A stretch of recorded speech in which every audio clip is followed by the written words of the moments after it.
Imagine a school child in Patna learning a science lesson on a smartphone.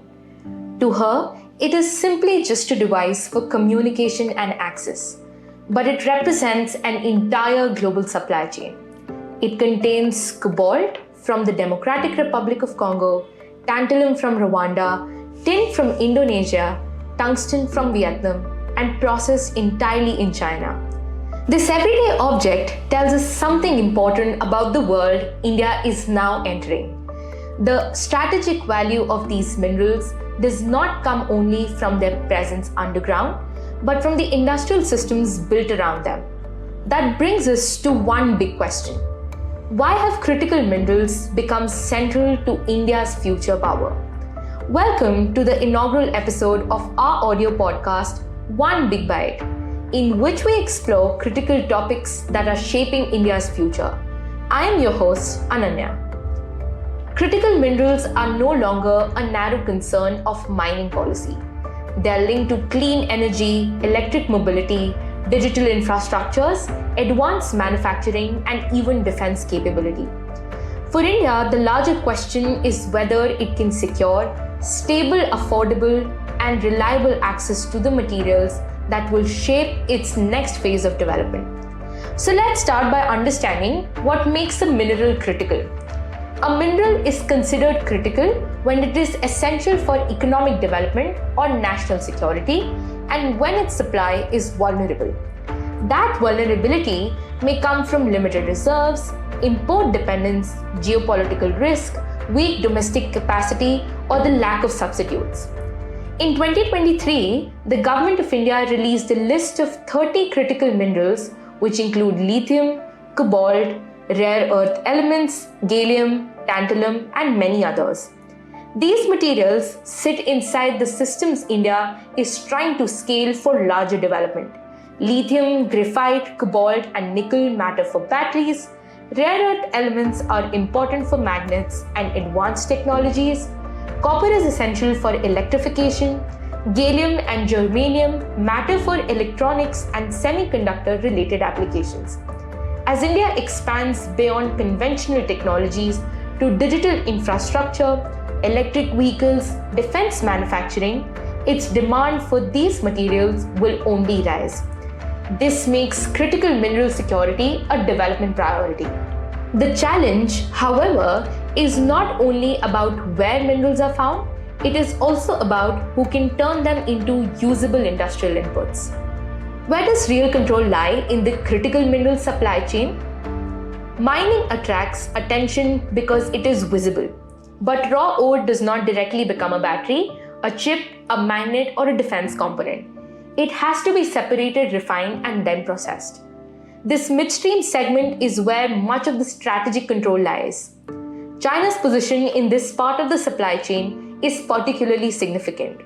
According to the International Energy Agency's 2025 outlook, refining for key energy minerals has become more concentrated in recent years. The average market share of the top 3 refining nations rose from around 82% in 2020 to 86% in 2024, with China driving supply growth in cobalt, graphite, and rare earths. This concentration has practical consequences. In July 2023, China introduced licensing requirements for gallium and germanium-related exports.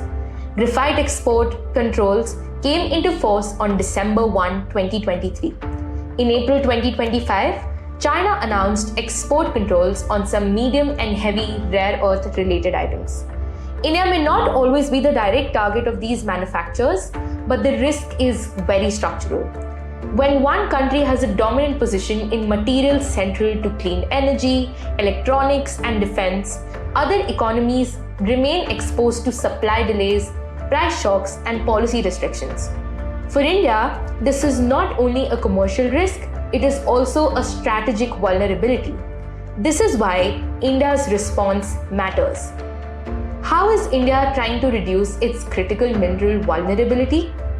The most significant institutional step is the National Critical Mineral Mission, approved by the Union Cabinet in January 2025 with an outlay of Rs 34,300 crores over 7 years. The mission is important because it covers the full value chain: exploration, mining, processing, and recovery from end-of-life products. This is the correct framing. Critical mineral security cannot be achieved through mining alone. India also needs the capacity to process minerals into inputs that domestic industry can use. Under the mission, the Geological Survey of India has been tasked with conducting 1,200 exploration projects between 2024 to 25 and 2030 to 2031. 24 critical and strategic minerals have also been brought under a framework where the central government has auction authority. The mission also includes research and development, recycling, stockpiling, and capacity building. These are important because India's most difficult challenge may not only be geological. It may be industrial, building the refining, processing, and technological capabilities required to reduce dependence at the most sensitive points of the chain. Domestic exploration, however, will not be enough. India's future demand will require a combination of domestic production, overseas assets, long-term partnerships, and mineral diplomacy. Kabel was created as a joint venture of NALCO, Hindustan Copper, and Mineral Exploration and Consultancy Limited to support India's access to critical and strategic minerals abroad. In January 2024, Kabel signed an agreement with Camion SC in Argentina for lithium exploration and mining across about 15,703 hectares of Catamarca province. India has also explored opportunities in Australia and Chile. These are useful beginnings, but they should be seen as the first layer of a much larger strategy. Memoranda of understanding and exploratory agreements must lead to equity stakes and long-term strategic partnerships. Mineral diplomacy must become a core part of India's economic and strategic policy, especially with resource-rich regions like Latin America, Africa, Australia, and Central Asia. At the same time, the urgency of mineral security must not weaken environmental and social safeguards. Critical mineral extraction and processing can carry serious risks. Mining can affect forests, land, rivers, and groundwater. Processing can generate toxic waste. Rare earth extraction can be hazardous. Lithium extraction can place pressure on fragile water systems. India must therefore avoid framing speed and safeguards as opposing goals. Environmental impact assessments, water use limits, restoration plans, and community benefit agreements are not peripheral to mineral security. They are part of building projects that are socially legitimate, environmentally responsible, and stable over time. A credible critical mineral strategy should include safe processing standards, water use assessments, zero liquid discharge where feasible, and transparent benefit sharing with affected communities.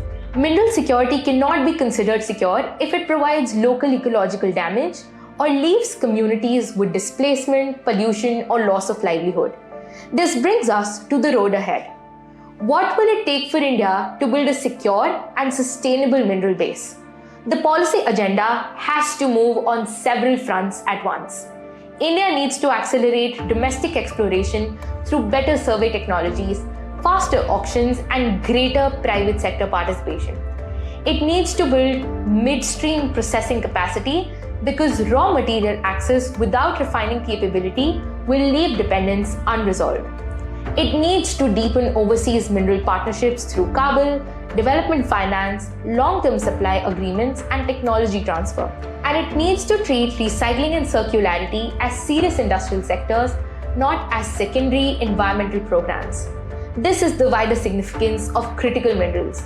They are not merely inputs for industry, they are part of India's technological sovereignty. They will influence whether India can scale electric mobility, renewable energy, advanced manufacturing, and digital infrastructure. In that sense, they're directly connected to the long-term ambition of Viksit Bharat 2047. The National Critical Mineral Mission is a necessary response to a real strategic challenge, but its success will depend on implementation. China's dominance was built over decades through coordinated investments across mining, processing, manufacturing, and trade. India cannot afford a slow or fragmented response. The first years of the mission must translate policy intent into measurable capacity, new exploration, processing infrastructure, overseas assets, recycling systems, and credible environmental safeguards. The question then is not whether India recognizes the importance of critical minerals. It now clearly does.